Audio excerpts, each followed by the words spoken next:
Hey guys, and welcome back to my channel. Welcome back to a brand new video. I hope that you are doing well. So this week's video is going to be all about kind of fat loss essentially. I have recently finished a 6-week kind of like tidy up phase in which I went from this to this and lost 4.8 kg, and I'm basically going to run you through a kind of blueprint so that if you are looking to lose fat, which if you are, that is absolutely fine. If you're not, that is also fine.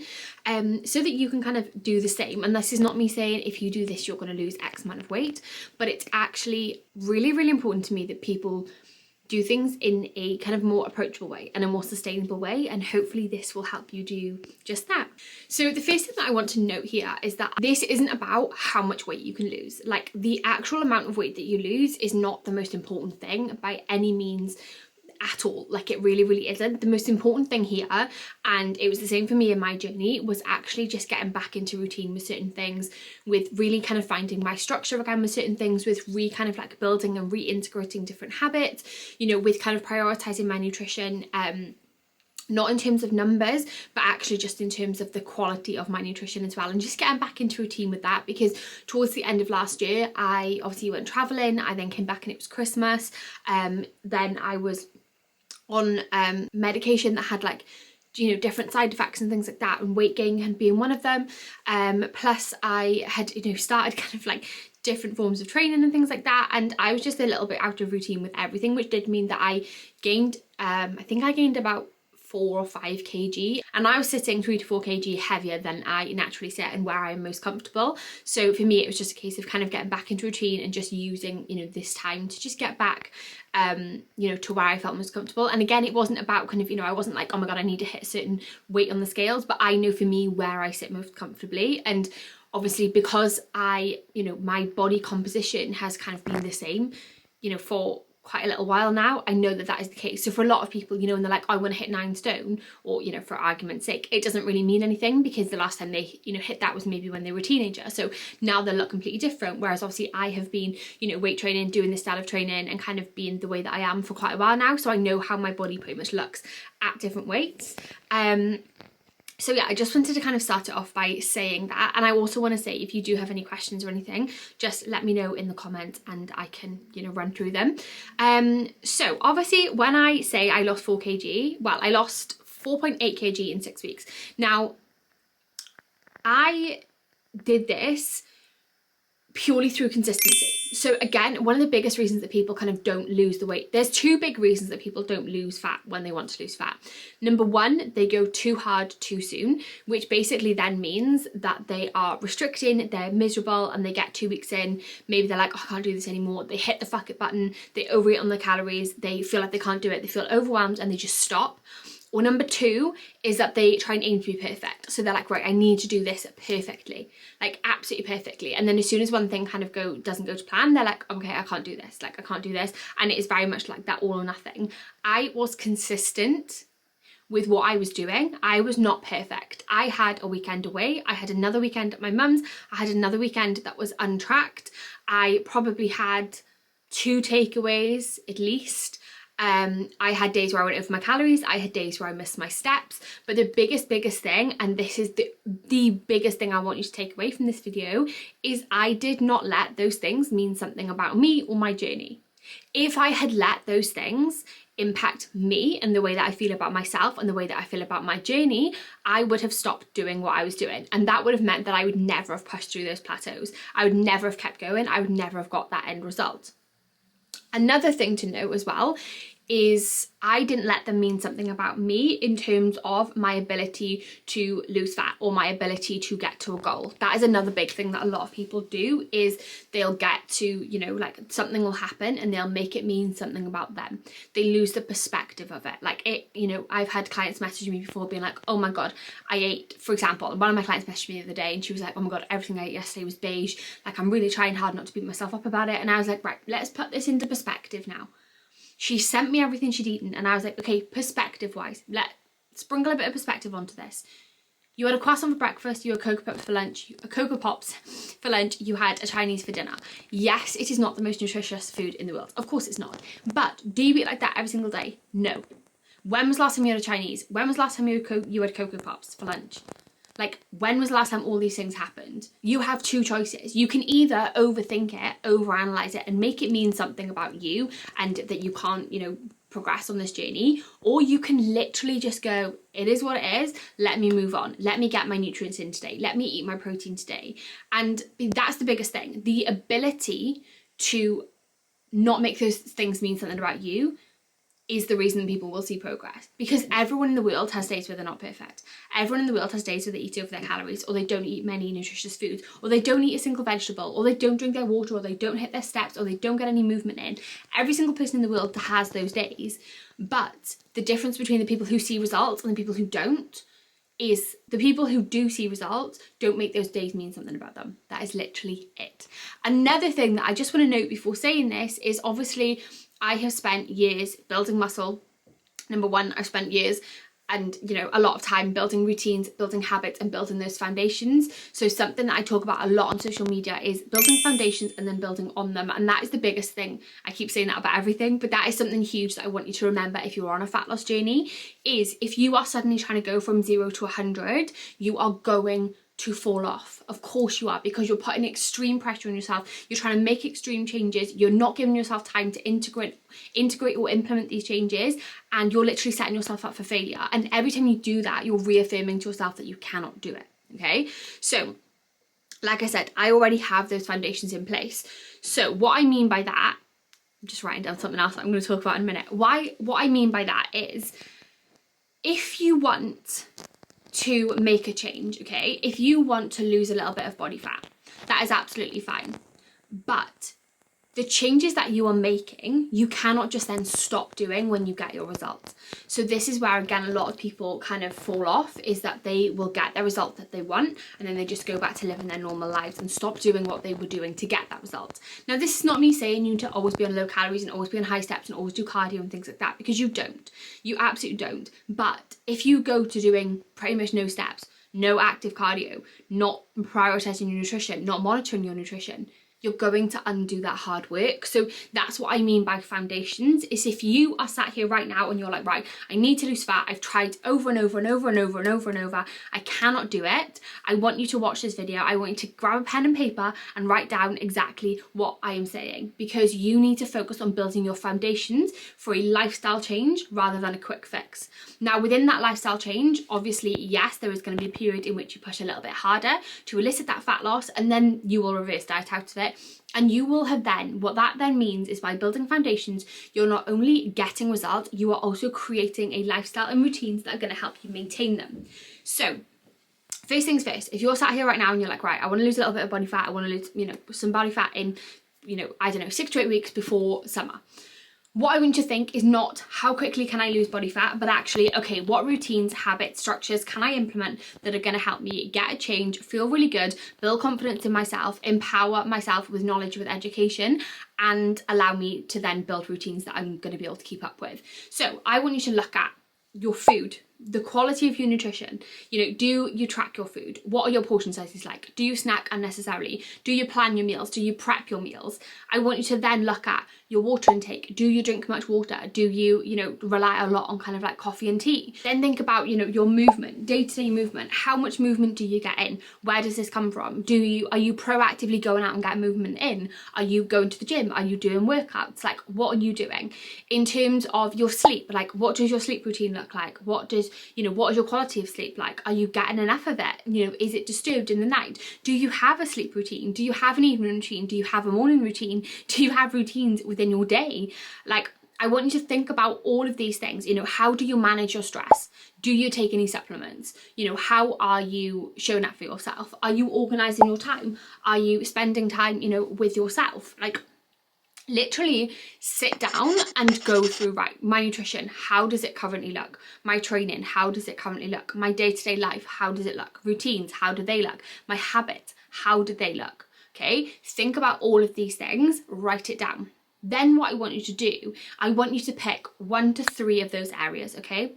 Whether it be nutrition, whether it be your training, whether it be your sleep. Pick 1 to 3 areas, and I want you to think of one small change that you can make to those areas. So for example, if you're looking at your nutrition and you're going, right, I don't plan, I don't prep, that's going to be the first thing I want you to change. So maybe you can start planning your meals. Okay, that can be one thing that you can change.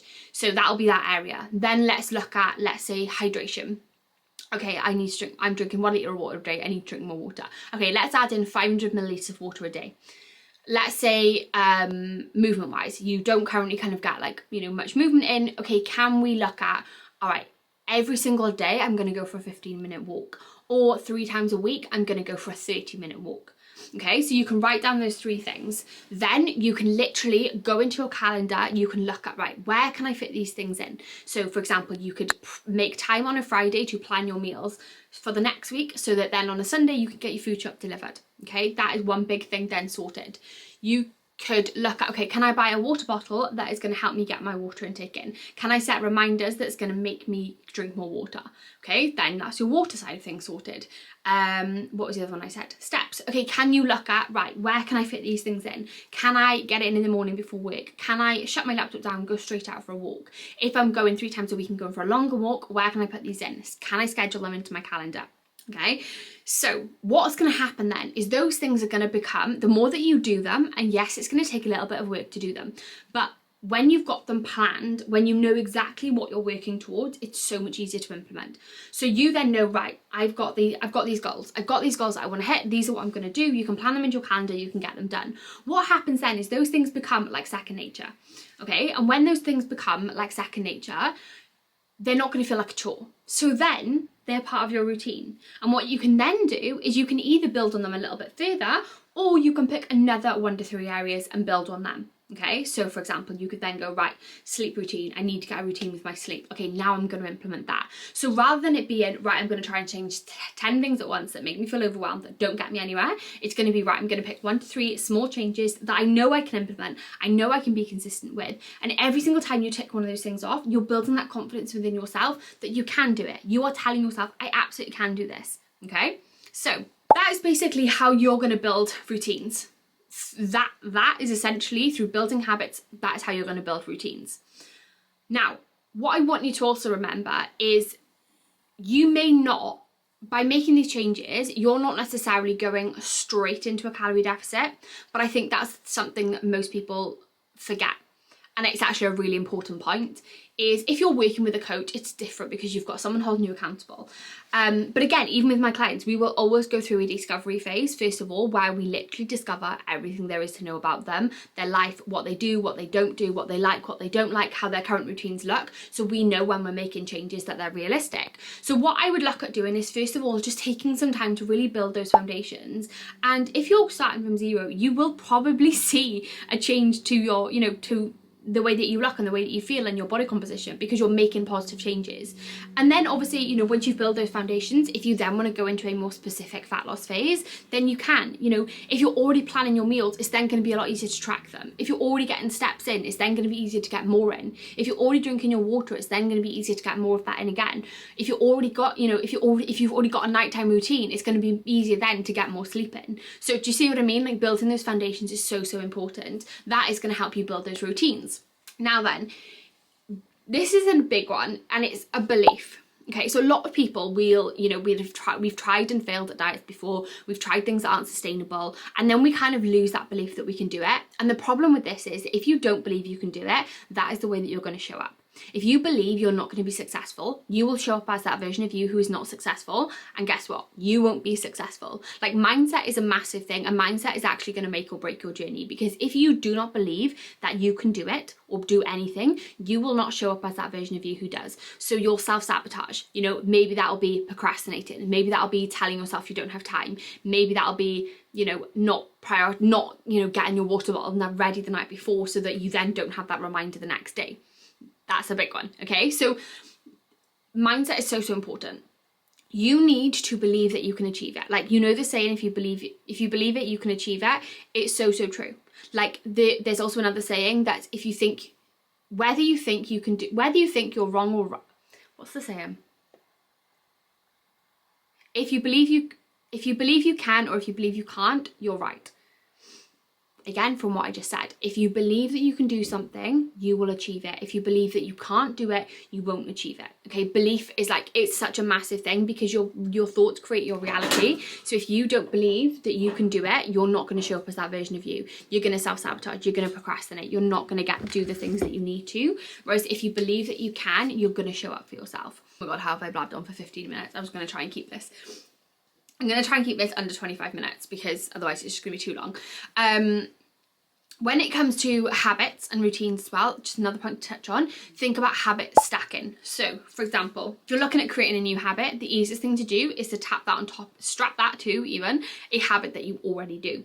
So, for example, I make my coffee every single morning. If it was a goal of mine to create a habit of taking my supplements, I could leave my supplements by my coffee machine. So every single morning when I go to make my coffee, I see my supplements, that's my visual reminder to take them. So think about, you know, for example, if it is a goal of yours to drink more water, you could then go, right, well, with every single meal, I'm going to attach 500 ml of water to that. So I'm already then drinking 1.5 litres without even really thinking about it. Or for example, okay, if you don't drink much water now, okay, when I go to bed, I'm going to leave a glass by my sink. So in the morning, as soon as I go downstairs, I know that that's the first thing I'm going to see when I go to fill up my coffee machine or my, you know, my kettle, whatever it is. And that is my visual reminder that I need to then drink, you know, maybe a pint of water and just down it. So then you don't have to think about it throughout the day, it's just gone. So again, really like think about where you can place all new habits on top of old ones. And another thing as well is make your life as easy for yourself as possible. If, for example, my goal is to drink 4 of these every single day. So I know if I drink 4 of these, I get my water in. So I don't have to worry about how much water have I drunk. I literally just have to drink the drink. So when it comes to nutrition, how can you improve on your nutrition? So the first thing that I would really, really recommend is that you don't necessarily look at numbers, first of all, okay? But you look at the quality of your nutrition. Because a lot of people will be like, oh my God, I'm really struggling with a deficit. And it's like, well, yeah, because you're eating things like peanut butter on toast. You're then having, you know, maybe like a ready meal that's like 700 calories, or, you know, for lunch you're having like a meal deal. You're having things that are not really nutritious, they're not really high in volume, so you're really not utilizing the most of your calories. So although you've got a decent amount of calories, you feel like you haven't because the foods that you're eating are high in calories and low in volume. So really look at, you know, if you want to track calories, absolutely go for it. But if you don't, look at your meal structure. So the first thing that you can do is look at, right, every single meal, do I have a portion of protein that is roughly the size of my palm? Do I have a serving of carbs that is roughly the size of my fist? Do I have a serving of nutrients that is roughly like a good handful? Do I have a serving of healthy fats that is roughly the size of my thumb? Now, the healthy fats won't be kind of in every single one, but as females, they're still really, really important. If you can look at that and you can go, right, every single meal, where am I getting my protein? Where am I getting my carbs? Where am I getting my nutrients? Where am I getting my healthy fats from? If you can do that consistently for 80% of your meals are going to be good in volume. They're going to be high in protein, high in fiber, high in carbs, which are going to keep you full. They're going to keep you satiated. They're going to keep you satisfied. And when you have 3 meals a day that look like that, you're going to find your hunger so much more manageable. So much more manageable. Like, I cannot even begin to tell you. And then when you've got that kind of, again, so once you've started to plan your meals, once you've then started to implement that meal structure, you're going to then be consistently eating 3 good meals a day. That's going to then help you get a really good grip on what your hunger actually is. Are you hungry or are you thirsty? You know, if you're craving something, why are you craving that? You know, again, is it hunger or is it boredom? Do you know what I mean? So once you can kind of really like implement that meal structure and you can focus on the quality of your nutrition, it's then going to be so much easier to elicit that deficit because your hunger is not going to be as high. It's going to be so much more easy to manage. And if you want to track, please, please, please, I cannot emphasize this enough. Do not just go low calories. Like, do not just go low calories, because low calories also equals more fatigue, higher stress on your body. It's more unsustainable. You can fit less into it. You're also going to have less energy, which means you're going to move less, which also then means that you're going to burn less calories as a result. So please do not think that low calories is just the answer, because it is not. And this is why it's really important to have a time frame. A lot of people will go into a deficit and just be like, right, I'm on a diet. No, you need a goal. Whether that be I'm going to do 6 weeks, whether that be I'm going to do 8 weeks. Because when you can say to yourself, right, I'm going to do 8 weeks, that does not mean how much can you restrict for 8 weeks, but that just means you're going to be so much more likely to go, actually, do you know what, I'm going to say no to that meal out because this is only 8 weeks. Like I really just want to kind of get in and out of this dieting phase. You know, if you're thinking about, you know, a dieting phase and you're like, oh my God, I've got this for like 4 months, realistically, like, you are not going to want to stick to it as much. You're not going to be as consistent. Like, you're just not. And I know this from experience. I have seen just as much progress during 8-week phases as I have in 16-week phases, because in 16-week phases it's so long, it just feels like a drag. It just feels horrible, I'll be honest. And unless you're stepping on stage, it's just not necessary. You know, and that doesn't mean that you're going to see all the results you want in like 8 to 12 weeks, but you may do 8 to 12 weeks. You may then have a diet break. You may then go into, you know, a reverse diet or a maintenance phase, and you may then go back into another dieting phase. So it's not just a big then endless phase. So steps and cardio, like, I cannot emphasize this enough. Utilize your steps. Utilize your steps, because they will be one of the biggest things that elicits a calorie deficit. Not only that, but it gets you moving, it helps with your digestion, it helps with your metabolism, it helps with your stress management, it helps with your mental health, like, it gets you out in the fresh air. Like, there are so many benefits. So what I want you to do is look at where you are currently, what steps are you currently doing. If you're not wearing a watch or anything, that's absolutely fine. I just want you to set a target of, right, I'm going to do 10 minutes a day, or I'm going to do 30 minutes a week, 30 minutes a day, 30 minutes for 3 to 4 times a week, okay? And then you can build on that. So again, with this one, if you're doing steps, let's go, right, I'm gonna add in 500 to 1,000 steps, and then in 2 weeks' time, I'm gonna add another 500 to 1,000. Again, this is all gonna depend on your life, okay? So you really have to make it work for you.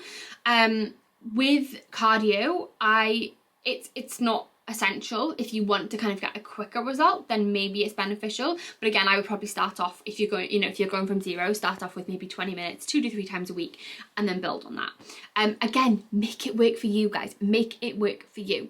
So training wise, do you need the gym to see fat loss? No, you do not. If you do not want to go to the gym, don't go to the gym. Simple as that. There will be a form of movement that you enjoy. Maybe that be swimming, maybe it be Pilates, maybe it be yoga, maybe it just simply be your steps. You do not need to go to the gym to see fat loss. Now, I would always recommend some form of strength training, because that is going to help obviously build muscle, which obviously, you know, there are so many different benefits for your health. And also when in a calorie deficit as well, obviously the more muscle you've got, the higher your metabolism is, essentially. Yeah, do you need workouts? No. If you are going to do workouts, amazing, like absolutely amazing, but make it realistic. If you're not currently training, don't try and suddenly add in 4 sessions a week, because it's not going to be achievable. Maybe add in 1 or 2, and when they become like second nature and they become more achievable, then maybe add in another one. And follow a program, okay? Whether you go to a coach or whether you download a program online, follow a program so that you can monitor your progress every single week. You have a plan, you have something to motivate you, have something to kind of keep you accountable. You know, if you know that you're just walking into the gym and you're just walking around doing nothing, like, it's not going to be very motivating. Whereas if you know that, right, I'm going in, I'm doing this, that's, you know, you're going to have that kind of intention within your session. And you also then know as well, if you're like, right, well, last week I did this, but I started to feel a little bit easy, I know I can push harder this week. Again, there's that incentive. So sleep, stress management, wind down time, these are also important. When people think about a calorie deficit, they often just think of, right, calories, movement, that's it. But actually, if you're not getting enough sleep, if you're really, really stressed, those things can hinder your fat loss progress more than anything else in the world, like, genuinely. So again, without going into like too much depth with this one, you want to be aiming for, I would say, 7.5 hours plus of sleep. You also want to be making sure that you are having some wind down time for yourself. If you are going to bed stressed from the day, you're not going to sleep properly. Your sleep is going to be not very good quality, maybe not the duration that you want either, and it's just going to be a flipping nightmare. So if you're currently someone who maybe doesn't get enough sleep, maybe doesn't manage stress very well, maybe doesn't wind down properly, I want you to literally, again, focus on, okay, what are some small changes that I can implement? Can you turn your phone off half an hour before bed? This is one of the biggest ones I always implement with my clients. Can you turn your phone off half an hour before bed? If you are looking at managing stress, can you take a break during the day?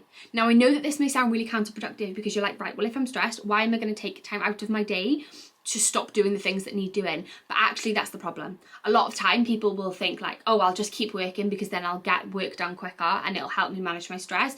But no, because you're not then giving yourself a break, you're feeling more overwhelmed. So the work that you're doing is not good quality. You're feeling stressed, you're procrastinating, like you're just not feeling very good. And actually, if you can kind of plan time into your day to take a break, you will work a lot harder when you are working. And I don't mean work harder as in like you will, like, you know, you're not doing enough now, but you will work more intentionally. You'll procrastinate less. You'll work more strategically because you know I've got this break coming up. If you, like, let's be honest, if you sit down at 9 o'clock and you're like, right, I haven't got a break till 5 o'clock, you're not going to work as efficiently as you could. You're going to procrastinate. You're going to feel stressed. Whereas if you can go, right, I'm having a break at 12 o'clock, let's smash out a few hours, you're going to be so much more productive. Eat the frog. Eat the frog. Do the hardest things first. If you are consistently every single day leaving the things that you dislike the most or the things that you find the hardest until the end of the day, it's not going to motivate you. It's not going to make you feel good. So eat the frog. So how did I track progress within this deficit phase? So again, I knew that this was only going to be 6 weeks. I knew that I was only doing it for 6 weeks. So I did go a little bit harder than maybe you would if you were going for 8 to 10 weeks, 10 to 12 weeks, because I knew I'm only doing this for 6 weeks. So I did weigh daily. Now the reason that I weigh daily is because I personally just find it really, really useful to be able to see exactly how things are moving. So I didn't weigh daily to go, oh my God, I gained 0.8 kg yesterday, but actually to go, okay, but how do these things look? Like, how do these things look? You know, how is everything looking? How are my averages looking? So what I mean by that is, if we look at, so most of my weeks pretty much looked like this. I hope you can see it. I can't see because of the sun. Pretty much looked like this, okay? Like there was dips, there was troughs. There was 1 week where I gained what did I gain? I went from 67.45 to 69.6. I gained 2.15 kg in the space of a few days. Now, I knew that I hadn't actually gained that. And again, this is where weighing daily can help, because you can see that, like, okay, I clearly haven't gained that. And then within a day, I was back down. Within 3 days, I was back down to my new lowest weight. So again, like, you know, if I'd only weighed on that one day and I'd only seen that, like, you know, that really high number that was pretty much nearly back to where I was at the beginning of my deficit, even though I was actually towards the end, I'd have been like, oh my God. But actually, because I was weighing daily, I can then take averages across the week. So although my week looked like that, my month looked like this. So again, I can see the progress. And then my 3 months look like that. So I can again see the progress that I'm making. So although I could see that there was a lot of fluctuations daily, that then meant I could take an average, which meant I could see exactly where I was at weekly, monthly, and obviously, you know, of the whole duration. If you are someone who does not have a very good relationship with scales, do you need to weigh? No.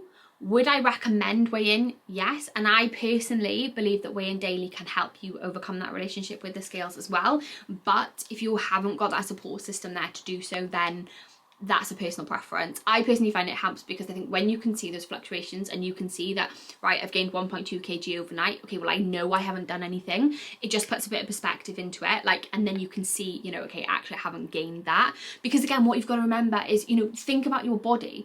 Like, your body, it has skin, it has your cells, it has your organs, it has your bones, it has muscles, it has your food, your undigested food, it has a menstrual cycle, it has hormones, it has all of these things. So it's crazy to think that a simple gain on the scales is fat gain. Like, it's wild. So how did I structure this? So I basically went into this deficit phase with a calorie target. I went in with a step target. Now, my calories were probably dropped by about, I wasn't tracking before I went into this deficit, so I would say, my camera's about to die. Right, let's move, my camera's about to die. Yeah, I wasn't tracking calories before I went into this deficit phase, so it's impossible to say by exactly how much I dropped, but I would probably say that I dropped, do you know what, I don't even know. I don't really know. It's not the best angle, but I've blabbed on for 30 minutes, so I need to wrap it up a little bit. Yes, I went into this deficit phase with a kind of calorie target in mind. I knew roughly the calories that I was consuming. I knew roughly what my maintenance was. I obviously was also as well, you know, training for a half marathon. I still am, although I'm injured at the minute. So obviously I had to kind of consider that as well. I didn't want things to really impact my performance as much as I wanted to kind of see a reduction in body fat and just get my routines back. I didn't want it to affect, you know, my training and that too much, which again is why I did like a shorter phase. So I went in with a calorie deficit number that I knew was kind of okay for me. And I also obviously had a protein target as well. So I would definitely recommend looking at like the calorie calculators and stuff online to find like a rough target as well. And it is all going to be trial and error. Like when I first did it, I was like, okay, this actually worked really well. I probably could have started a little bit higher. Whereas some people may do it, they may, you know, do like a couple of weeks and be like, actually, I'm not seeing progress. And if you think that, it's then time to question, okay, am I being super consistent? Am I tracking things properly? Am I hitting my steps, etc., etc.? And if you are, then don't be afraid to, you know, make a change. Maybe increase your steps a little bit, maybe add in a cardio session, maybe drop your calories a little bit. So again, it's really important to just be honest with yourself. So I set a calorie target, I had a step target, so I think I was probably averaging like 9,000 steps before I went into my deficit, maybe probably like 9 to 10. My target initially was just to get consistent with 10, but to be honest, I started using my walking pad and I was getting anywhere between kind of like 10 and 15, and then what I did was halfway through the deficit, then I, again, because I knew that it was only a short period of time, I dropped my calories and like up my steps just to kind of like ramp it up a little bit. So I then was averaging like 15,000 steps and I was averaging like my calories, then I think I dropped by like 100 to 150. Now again, I did that because I had a time frame in mind, which is why a time frame is really important. Another thing that I also did was I just got super organized. I'll be honest, like that was one of the biggest things for me, is I was planning my weeks again. I was using my Google Calendar again. I was blocking out time for my sessions, blocking out time for my steps, managing my stress, implementing like wind down routines. So I was turning my phone off, you know, wasn't working kind of late, was just kind of getting back into my routines and stuff as well, which helped massively. Got really back into routine with planning my meals, prepping my meals. What I do is plan them all on a Friday, get my food shop, do my food shop, get my food shop delivered on a Sunday, and then obviously then I could just kind of go and track all the meals as well. So it just made my life so much easier. So yeah, that is pretty much how I did it, to be fair. So I obviously started tracking my calories again, went into a calorie deficit, upped my steps slightly, got my routine back in check, started to implement my habits again, and that's pretty much it, and was just consistent with those things. Like fat loss is not this big like minefield that everyone thinks it is. It is quite simple. It's not easy, but it's quite simple. And the biggest reason that most people find it really difficult is because they go too hard too soon. Okay, so my camera just overheated and switched off and I completely forgot what I was saying. Completely. But yes, I'll wrap it up anyway because I think I blabbed on for about half an hour and nobody needs that in their lives. But yes, again. It stopped filming the first time because the camera got too hot. Then it told me the battery was exhausted, and then I tried to film it again just to end this vlog, and it said, end this video, and it said that the battery was exhausted again. And so I'm just going to really quickly do this now and hope that it doesn't go off. But yes, that is pretty much a wrap. That is pretty much what I did. The biggest things I can recommend are making sure that you build those foundations, be realistic, set a time frame, and just really focus on your own journey as well. Like honestly, I cannot emphasize it enough. Believe that you can do it, and then celebrate your wins, celebrate every little thing that you do, celebrate doing something that you haven't done before. Like just be really kind to yourself as well, because being hard on yourself never gets you anywhere. If you have any questions at all, please pop them in the comments and I will do everything that I can to answer them. But I hope that you have found this useful, and thank you for watching. I shall see you in the next video.